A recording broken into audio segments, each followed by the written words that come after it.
আসসালামু আলাইকুম। আমি এখন যাচ্ছি জুমার নামাজ পড়তে। আমি সৌদি আরব থাকি। আজ শুক্রবার, মুসলমানদের জন্য সবচেয়ে বরকতময় দিন। আমার বাসা থেকে মসজিদ মাত্র 1 মিনিটের দূরত্ব, তাই ভাবলাম এই সুন্দর মুহূর্তটা আপনাদের সঙ্গে শেয়ার করি। প্রতিটা শুক্রবার আমাদের জন্য এক বিশেষ উপহার। এই দিনে আল্লাহর রহমত ও মাফ অনেক বেশি, তাই চেষ্টা করি এই দিনটা ইবাদতে কাটাতে।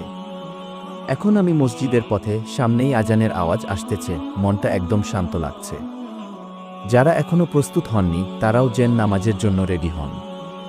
দোয়া করি আল্লাহ আমাদের জুমার নামাজ কবুল করুন, গুনাহ মাফ করে দিন আর সবাইকে হেদায়েত দান করুন। আমিন। জুমার দিনের শুভেচ্ছা সবাইকে। ভিডিওটা ভালো লাগলে লাইক, কমেন্ট, শেয়ার করবেন। আসসালামু আলাইকুম ওয়া রাহমাতুল্লাহ।